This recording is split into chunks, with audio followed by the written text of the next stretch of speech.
Dans une communauté soudée, un simple acte de discrimination dans un restaurant local a déclenché une série d'événements inattendus. Le propriétaire de longue date a commis une grave erreur en refusant de servir un vétéran respecté. Lorsque ce dernier est parti, blessé par la discrimination, le propriétaire a cru l'affaire réglée, mais il n'aurait pas pu se tromper davantage. À son insu, ces actes avaient attiré l'attention d'une personne capable de remettre en question les préjugés profondément ancrés dans la ville. La suite allait surprendre tout le monde et donner une leçon puissante sur le pardon et le changement.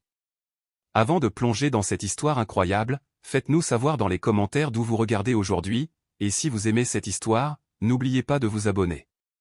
John Carter laissa échapper un soupir las en sortant son corps vieillissant de son fidèle pick-up. Ses articulations craquaient en signe de protestation, rappelant les années passées au service de son pays. Le chaud soleil du sud tapait sur son visage buriné tandis qu'il contemplait l'enseigne défraîchie du Tom S. Diner. Un léger sourire se dessina aux commissures de ses lèvres. Il venait ici depuis des années, attiré par la promesse d'une bonne cuisine et de visages amicaux. Alors que John poussait la porte, le tintement familier des cloches annonça son arrivée. L'arôme du café frais et du bacon grésillant emplissait l'air, lui faisant gargouiller l'estomac. Il se traîna jusqu'à sa place habituelle au comptoir, saluant poliment les autres clients sur son passage. Mais quelque chose semblait différent aujourd'hui. Le brouhaha habituel des conversations sembla s'éteindre à son entrée, remplacé par un silence gêné. John sentait des yeux braqués sur lui, épiant chacun de ses faits et gestes. Il essaya de chasser ce sentiment de malaise, l'attribuant à la paranoïa de son ancien soldat. Alors que John s'installait sur un tabouret au comptoir, il aperçut Tom Harris, le propriétaire du restaurant, sortir de la cuisine. Le visage de Tom, habituellement esquissé par un sourire accueillant, se figeait en une ligne dure et hostile. Son regard, froid et distant, fixait John avec une intensité qui fit bouger le vieux briscard, mal à l'aise. « Que puis-je te servir aujourd'hui, John ?» La voix de Tom était rauque, manquant de sa chaleur habituelle. John, choisissant d'ignorer le changement d'attitude de Tom, sourit gentiment. « Comme d'habitude, Tom. Un café et une part de ta fameuse tarte aux pommes. » La mâchoire de Tom se serra, ses jointures blanchirent tandis qu'il agrippait le bord du comptoir. « J'ai bien peur que ce ne soit pas possible, John. On n'a plus de tarte aujourd'hui. » John fronça les sourcils, perplexe. Il voyait clairement une tarte aux pommes fraîchement cuite sur le comptoir, à quelques mètres de là. « Mais Tom, je vois. J'ai dit qu'on était dehors. » La voix de Tom monta brusquement, provoquant le sursaut de plusieurs clients. « En fait, on ferme plus tôt aujourd'hui.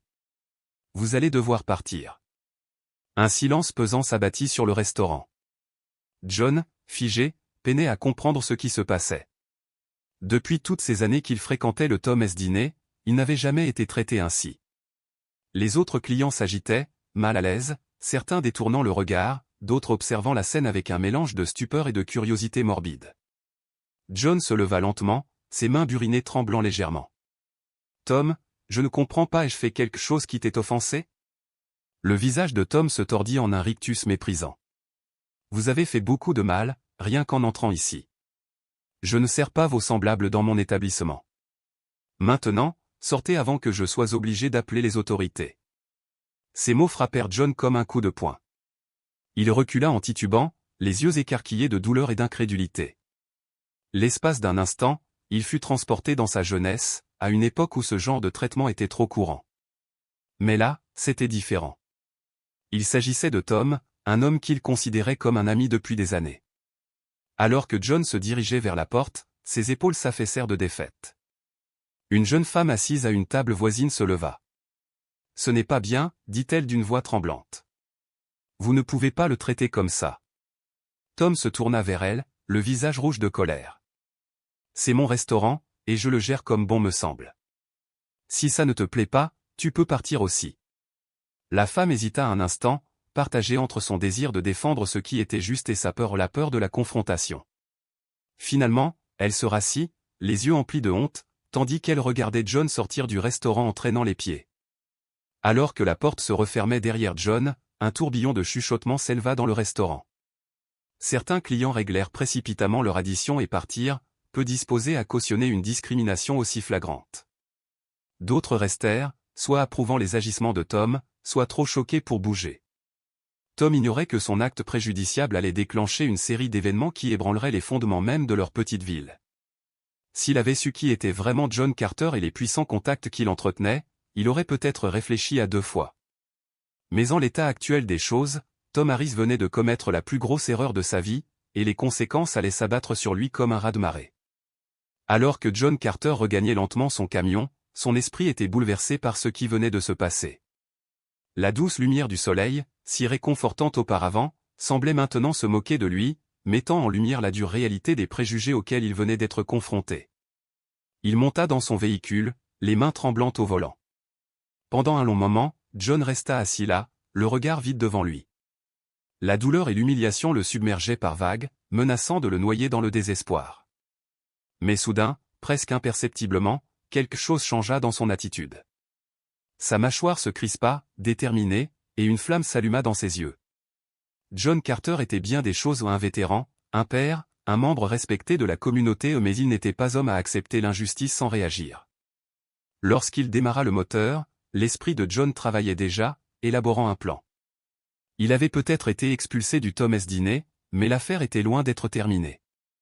Tom Harris ne savait pas que ses actions d'aujourd'hui déclencheraient une chaîne d'événements qui changerait tout dans leur petite ville endormie. Pendant ce temps, de retour au restaurant, Tom Harris ressentait immédiatement les conséquences de ses actes. Plusieurs clients habituels étaient partis, certains lui lançant des regards désapprobateurs, mais Tom tenait bon, le visage figé dans une expression obstinée. Il avait fait ce que son père aurait voulu, ce qu'il croyait être juste. Alors pourquoi ressentait-il ce malaise lancinant au creux de l'estomac?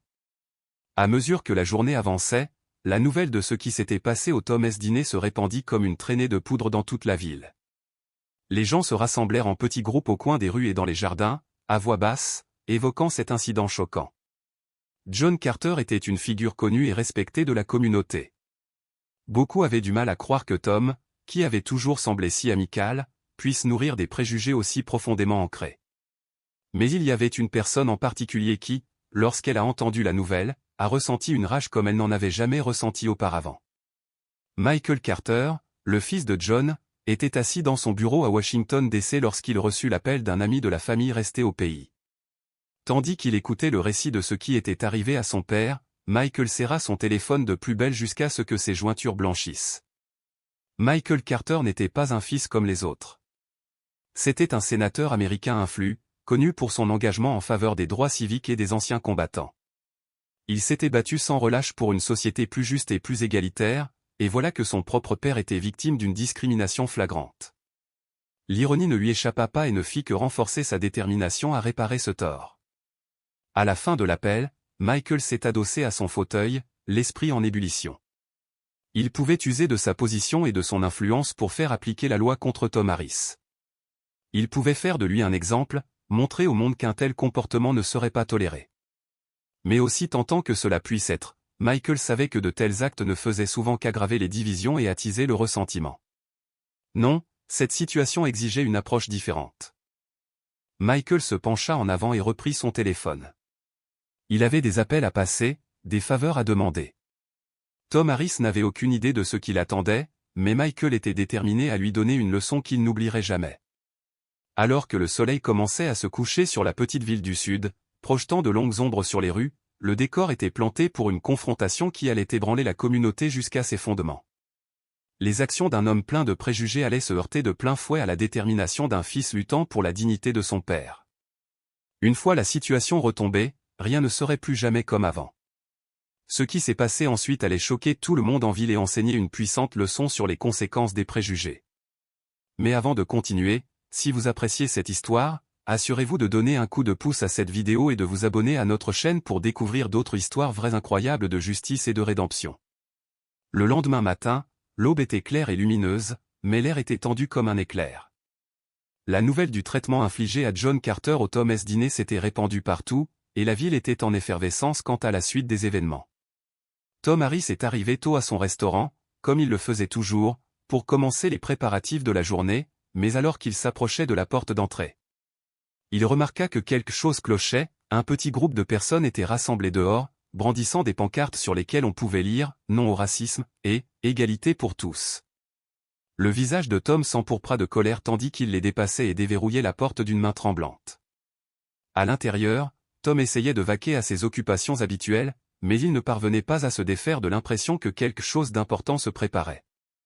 Il sursautait à chaque tintement de la sonnette au-dessus de la porte, s'attendant presque à voir John Carter ou la police entrer. Mais la matinée avançant sans que rien ne se passe, Tom commença à se détendre. Peut-être pensait-il que tout cela finirait bientôt. Pourtant, le soulagement de Tom fut de courte durée. Juste au moment où l'heure du déjeuner commençait, la cloche au-dessus de la porte tinta de nouveau. Tom leva les yeux et son cœur faillit s'arrêter. Sur le seuil se tenait un homme qu'il ne reconnaissait pas, mais quelque chose en lui attirait l'attention. Il était grand, bien habillé, et son air autoritaire éveilla instantanément la méfiance de Tom. L'inconnu se dirigea vers le comptoir, scrutant le restaurant du regard avant de se poser sur Tom. « Êtes-vous Tom Harris » demanda-t-il d'une voix calme, mais dure. Tom hocha la tête, incapable de trouver sa voix. Les yeux de l'inconnu se plissèrent légèrement tandis qu'il examinait le visage de Tom. « Je suis Michael Carter » dit-il, et Tom sentit son sang se glacer. « Le fils de John Carter. Je crois qu'il faut qu'on parle de ce qui s'est passé hier. » L'esprit de Tom s'emballa. Il avait entendu des rumeurs selon lesquelles John avait un fils impliqué en politique, mais il les avait rejetés comme des ragots de village. Face à la réalité, Tom ressentit une pointe de peur, mais son orgueil et ses préjugés profondément ancrés la ravagèrent rapidement. « Écoute, dit Tom d'une voix rauque. Je ne sais pas pour qui tu te prends, mais c'est mon établissement. J'ai le droit de refuser de servir qui je veux. » L'expression de Michael resta neutre, mais une lueur dangereuse brillait dans son regard. « Vraiment » demanda-t-il doucement. « Et pour quelle raison avez-vous refusé de servir mon père, un vétéran décoré qui vivait dans cette ville plus longtemps que vous ?» Le visage de Tom s'empourpra. « Je n'ai pas à m'expliquer avec toi, » cracha-t-il. « Ton père et les gens comme lui ne sont pas les bienvenus ici. » Point final. Un silence s'abattit sur le restaurant. Les autres clients observèrent l'échange avec un mélange d'horreur et de fascination. Michael Carter resta parfaitement immobile, le regard fixé sur Tom. Lorsqu'il reprit la parole, sa voix était basse et maîtrisée, emplie d'une fureur sourde qui fit reculer Tom d'un pas involontaire. « Monsieur Harris, dit Michael, j'espérais que nous pourrions avoir une discussion rationnelle à ce sujet, mais je vois maintenant que ce ne sera pas possible. Alors, soyons très clairs, ce que vous avez fait hier était non seulement moralement répréhensible, mais illégal. J'ai l'intention d'utiliser tous les moyens à ma disposition pour que vous subissiez les conséquences de vos actes. » La bravade de Tom s'essouffla un instant. « Comment ça ? Tu ne peux rien me faire. C'est mon affaire. » Michael sourit, mais son expression était froide et dure, dénuée de toute chaleur. « Oh, monsieur Harris, dit-il, vous n'avez aucune idée à qui vous avez affaire. Je ne suis pas seulement le fils de John Carter. Je suis sénateur des États-Unis et j'ai consacré ma carrière à combattre précisément le genre de fanatisme dont vous avez fait preuve hier. » Le visage de Tom se vida lorsqu'il fut frappé de plein fouet par les paroles de Michael. Il avait chassé le père d'un sénateur américain, un homme qui avait le pouvoir de lui rendre la vie très, très difficile. « Ce n'est pas fini, » dit Michael en se retournant pour partir. « Tu auras bientôt de mes nouvelles. » Alors que la porte se refermait sur Michael, un tourbillon de murmures s'éleva dans le restaurant. Tom resta figé derrière le comptoir, réalisant enfin ce qu'il avait fait et la personne qui l'avait mis en colère. Il pensait défendre ses convictions, les valeurs que son père lui avait inculquées, mais maintenant, confronté aux conséquences de ses actes, Tom commençait à se demander si ses convictions valaient le prix qu'il allait devoir payer. Tom ignorait que la visite de Michael Carter n'était qu'un début. La justice était déjà en marche, et le monde de Tom allait être bouleversé d'une manière qu'il n'aurait jamais imaginée. La petite ville du Sud était sur le point de devenir le centre d'une tempête qui allait remettre en question les préjugés de longue date et forcer chacun à affronter l'obscurité qui se cachait sous leur façade paisible. Alors que les chaussures cirées de Michael Carter claquaient sur le trottoir devant le Tom S. Diner, il sortit son téléphone et passa un appel. « C'est fait, dit-il sèchement. Il est aussi têtu et plein de préjugés que nous le pensions. Il est temps de passer à la phase 2. » À l'intérieur du restaurant, Tom Harris était à bout de souffle. Ses mains tremblaient tandis qu'il tentait de servir du café à un client, en renversant la moitié sur le comptoir. Le poids de ce qui venait de se passer pesait sur lui comme une présence physique. Il s'était toujours considéré comme un homme bon, un pilier de la communauté, mais maintenant, face aux conséquences de ses actes, le doute commençait à s'installer. À mesure que la journée avançait, Tom ne parvenait pas à se défaire du sentiment que son monde allait s'écrouler. Chaque fois que la sonnette au-dessus de la porte tintait, il sursautait, s'attendant presque à voir des agents fédéraux ou des avocats faire irruption. Mais c'était pire que ça. Au lieu de la confrontation dramatique qu'il craignait, Tom a été confronté à quelque chose de bien plus insidieux, le jugement silencieux de sa communauté. Les clients réguliers de son restaurant, qui le fréquentaient depuis des années, évitaient son regard, certains ne se présentant même pas. Ceux qui entraient étaient discrets, leurs bavardages habituels remplacés par des silences gênés. Tom pouvait sentir leurs yeux sur lui, il pouvait presque entendre leur condamnation tacite. À l'approche de la fermeture, Tom s'affala dans un box, la tête entre les mains. Le restaurant, habituellement bondé, était étrangement vide. Pour la première fois, Tom s'autorisa à envisager la possibilité d'une terrible erreur. Pendant ce temps, de l'autre côté de la ville, John Carter était assis dans son modeste salon, entouré de vieilles photos et de souvenirs de son service. Il prit une photo encadrée de lui et de sa défunte épouse, prise le jour de son retour de la guerre. Ils avaient tous les deux l'air si jeunes, si pleins d'espoir pour l'avenir. « Oh Margaret, dit-il en passant un doigt sur son visage souriant, que dirais-tu si tu pouvais voir ce qui se passe maintenant ?» Le bruit d'une voiture entrant dans l'allée sortit John de sa rêverie. Un instant plus tard, la porte d'entrée s'ouvrit et Michael entra. Le père et le fils s'enlacent, la douleur inexprimée des événements récents pesant lourdement entre eux. « Comment ça s'est passé ?» demanda John tandis qu'il s'installait. Michael serra les dents. « Aussi bien que prévu. Il ne changera pas d'avis facilement, papa, mais ne t'inquiète pas, on a un plan. » John hocha lentement la tête. Je n'aurais jamais pensé que ça arriverait. Tom et moi, on n'était pas des amis proches, mais j'ai toujours pensé qu'on se respectait. Découvrir que pendant tout ce temps, il me considérait comme un moins qu'un être humain à cause de la couleur de ma peau, ça me fait mal, fiston. Ça fait mal au cœur. Michael se pencha en avant et prit la main ridée de son père dans la sienne. Je sais, papa. Et c'est pourquoi nous ne pouvons pas laisser faire. Ce qui t'est arrivé ne te concerne pas seulement. Cela concerne toutes les personnes de couleur de cette ville, de ce pays, qui sont encore victimes de discrimination au quotidien. Nous devons prendre position. John regarda son fils, voyant en lui la même ardeur, la même détermination à lutter pour la justice qu'il avait animée dans sa jeunesse. Il ressentit une vague de fierté, teintée d'une pointe de tristesse. Ce n'était pas le monde qu'il espérait laisser à son fils, mais il était reconnaissant que Michael ait la force et la position nécessaires pour lutter pour le changement. « Quelle est la prochaine étape ?» demanda John, la voix plus forte. Les yeux de Michael brillaient d'un mélange de détermination et de quelque chose d'autre, un soupçon d'un plan qui était déjà en marche. « Eh bien, papa, c'est là que les choses deviennent intéressantes. Tu vois, j'ai fait quelques recherches, et il s'avère que notre ami Tom a quelques problèmes financiers. Son restaurant ne marche pas aussi bien qu'il le voudrait. D'ailleurs, il essaie de le vendre depuis des années. » Les sourcils de John se haussèrent de surprise. « Vendre le restaurant ? Mais il appartient à sa famille depuis des générations. » Michael hocha la tête. « Exactement. C'est pourquoi il a été si réticent à abandonner. Mais après l'incident d'aujourd'hui, je pense qu'il pourrait être plus ouvert à l'idée, surtout si une offre intéressante se présente. » John se renversa dans son fauteuil, les sourcils froncés, pensif. « Qu'est-ce que tu prévois, fiston ?» Le sourire de Michael était à la fois déterminé et un peu malicieux. « Disons simplement que Tom Harris est sur le point de recevoir une offre qu'il ne peut refuser. Et quand la poussière retombera, ce restaurant deviendra le symbole de quelque chose de bien différent de ce qu'il représente aujourd'hui. » Alors que la nuit tombait sur la petite ville, les graines du changement avaient été semées. Tom Harris était loin de se douter que son monde allait être bouleversé d'une manière qu'il n'aurait jamais imaginée.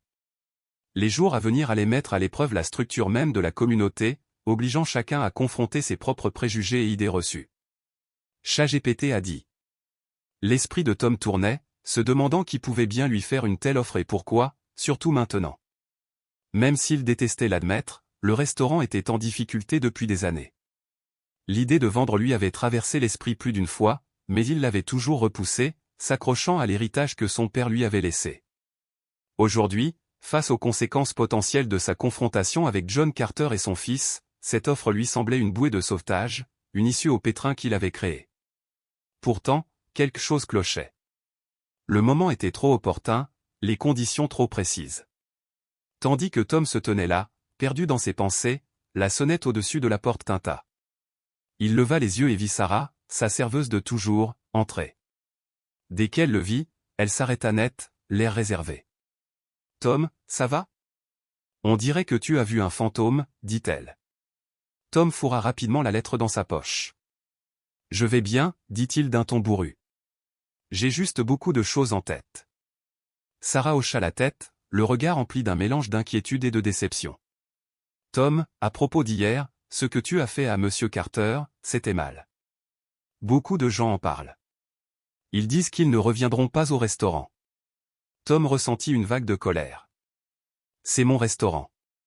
Je peux servir qui je veux. » Sarah tressaillit à son ton, et Tom regretta aussitôt son emportement.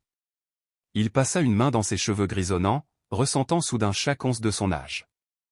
« Je suis désolé, Sarah. Je ne voulais pas te crier dessus. C'est juste que, tout s'écroule, et je ne sais pas comment arranger les choses. » L'expression de Sarah s'adoucit légèrement. « Tu pourrais peut-être commencer par présenter tes excuses à Monsieur John Carter. Il n'est pas trop tard pour arranger les choses. » Tom serra les dents. L'idée de s'excuser auprès de John Carter allait à l'encontre de toutes les croyances qu'on lui avait inculquées. La voix de son père résonnait dans sa tête, pleine d'amertume et de préjugés. Mais pour la première fois, Tom se surprit à remettre en question ses croyances ancrées depuis longtemps. À mesure que la journée avançait, le restaurant demeurait étrangement silencieux. L'heure de pointe habituelle du déjeuner ne se matérialisait jamais, et Tom se retrouva avec beaucoup trop de temps pour réfléchir. La lettre dans sa poche semblait brûler, rappel constant de la décision à prendre. De l'autre côté de la ville, Michael Carter participait à une réunion avec un groupe de dirigeants communautaires. La salle était emplie d'un mélange de colère et de détermination tandis que Michael exposait son plan. « Ce qui est arrivé à mon père n'est pas un incident isolé », a déclaré Michael d'une voix ferme mais pleine de passion. « C'est le symptôme d'un problème plus profond dans notre communauté. Mais nous avons ici l'occasion d'en faire un catalyseur de changement. » Une femme âgée, responsable de la section locale de la NAACP, se pencha en avant. « Que proposez-vous exactement ?» Le sénateur Michael sourit. « Nous allons acheter le Tom S. Dîner. » Un murmure de surprise parcourut la salle. Quelqu'un demanda pourquoi.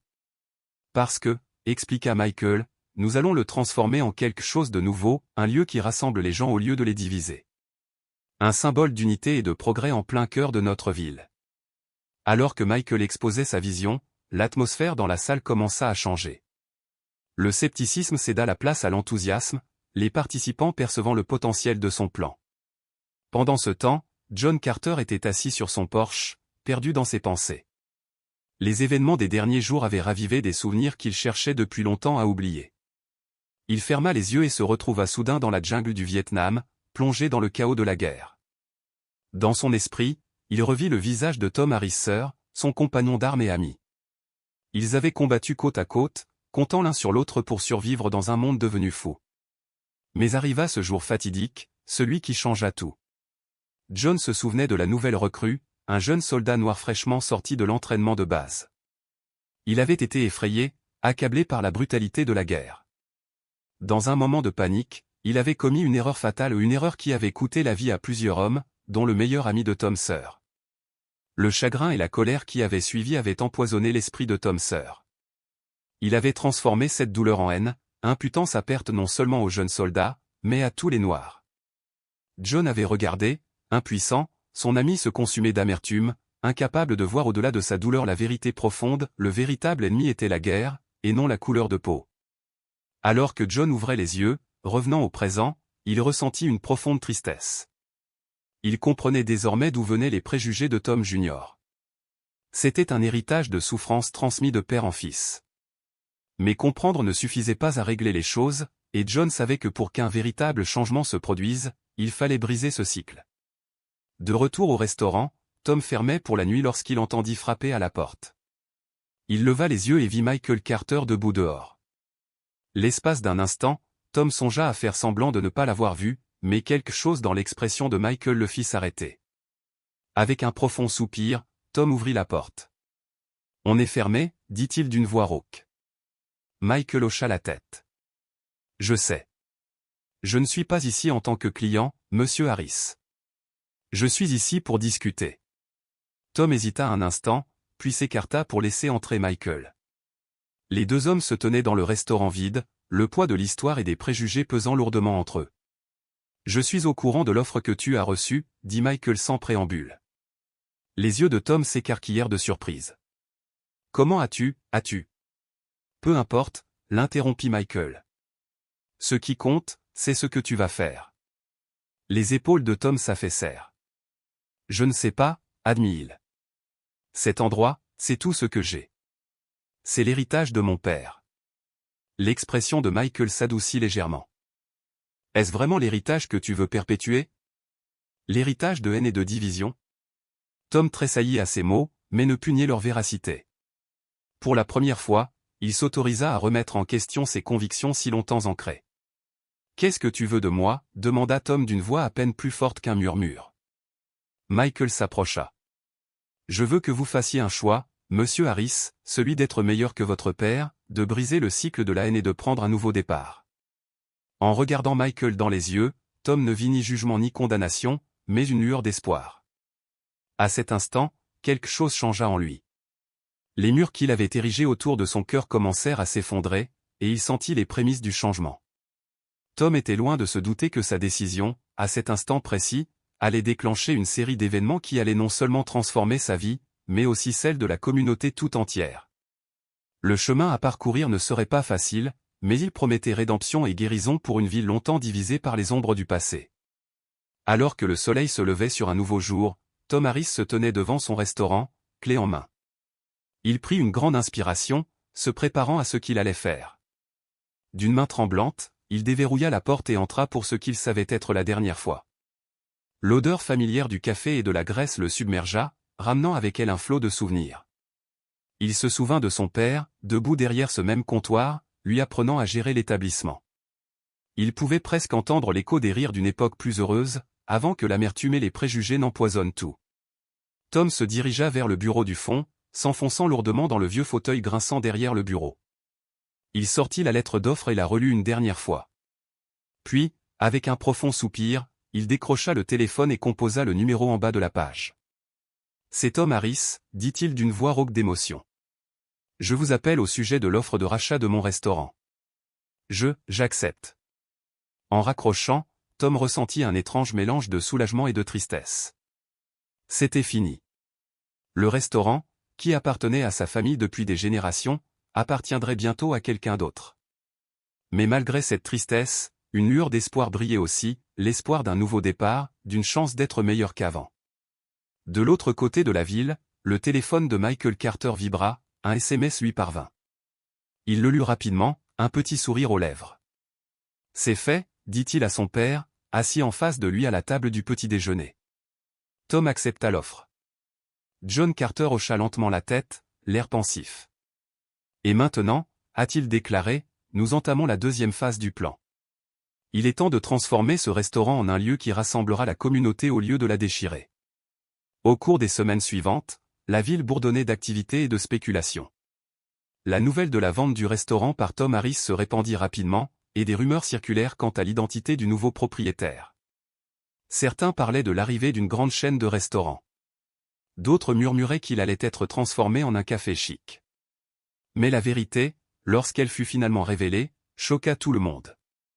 C'était un samedi matin ensoleillé lorsque le restaurant fraîchement rénové fut inauguré. Une foule s'était massée dehors, curieuse de découvrir les changements.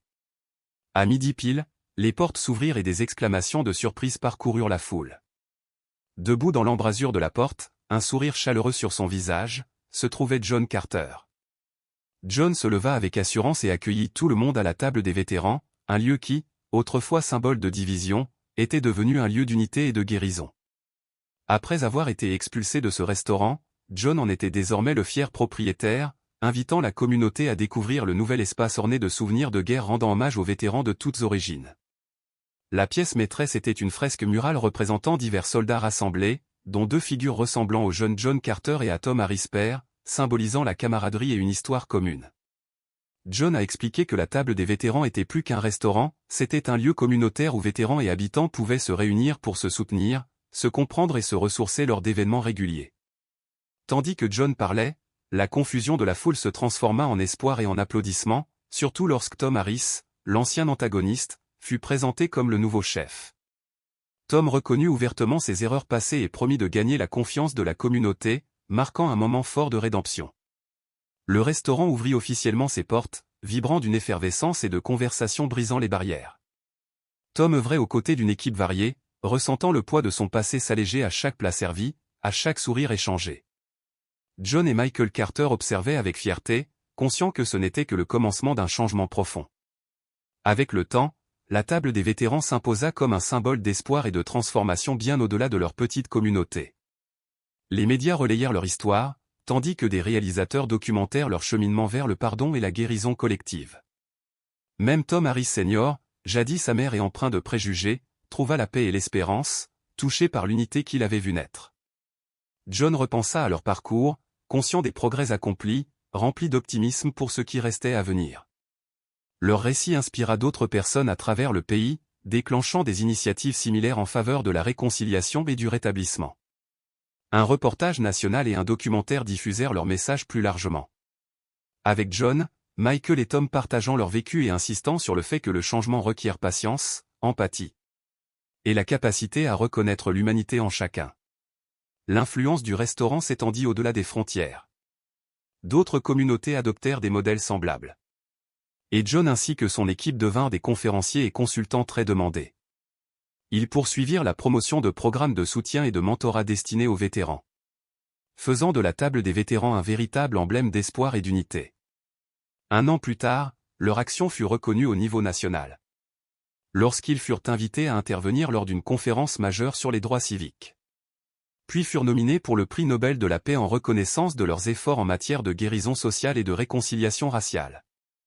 Malgré ces hommages, John demeura humble, concentré sur les défis à venir.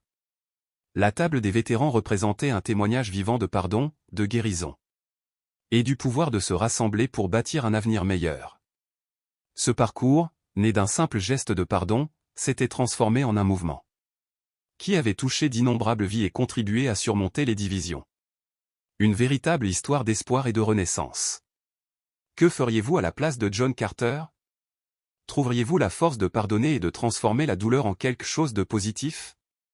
Partagez votre avis dans les commentaires ci-dessous.